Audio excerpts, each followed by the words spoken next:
So what's the deal with Brave browser? Is it as good as everybody says for privacy? Well, it's a good middle ground for people who want privacy and not to be tracked and also don't want ads because it has a built-in ad blocker, but also for people who don't want to do too much for that privacy. Now, if you want privacy above all else, you could use browsers like GNU IceCat or Hardened Firefox, but you got to go through a lot of steps to interface with the internet.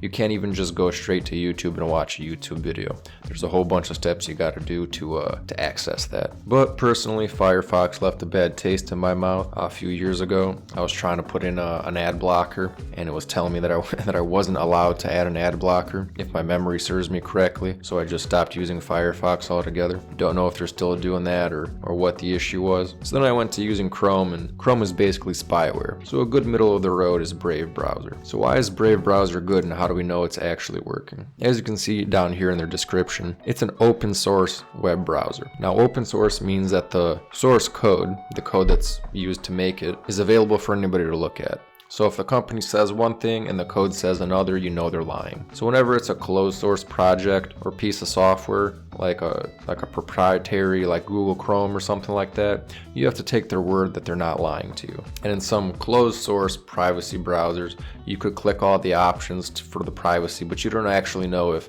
selecting those options actually does anything. But with open source, you can tell exactly, because there's going to be some nerd that's going through all the code and calling them on their BS, which did actually happen with Brave browser. They do have two kind of sketchy things. First one over here, it's not really sketchy, but it's more of like a gimmick. Over here, the Brave rewards, you basically get paid in cryptocurrency to watch ads. But to me, that's a gimmick because the few pennies in cryptocurrency you get for seeing an ad is not worth the brainwashing you get from watching the ads. Because at the end of the day, your brain is like a computer. Garbage in, garbage out. And control over my own mental faculty is worth more than a few pennies in crypto. The other thing they got flack for was basically URL injection. So if you went on Amazon with Brave browser and you bought something, they would basically change your URL so that they would get a referral commission off of that. And because it's open source, people found that out pretty quick, and then Brave did away with that.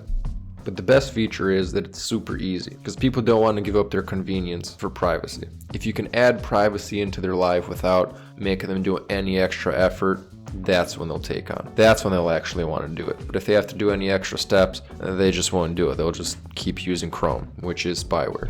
So let's see how easy it is to start. You type in Brave browser, look, brave.com, and then you click download. When you open it up, it looks like this. It's that simple. And you don't have to add any add-ons for ad blocking. It comes built in. Because it surprises me how many people won't even go that extra step to add an ad blocker on. Like as soon as you say that, it's like they look at you like you're speaking a foreign language. I don't know, I don't want to do that. Just do I Google it? What?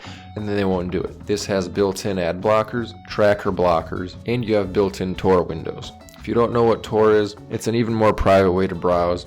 Hides your IP address.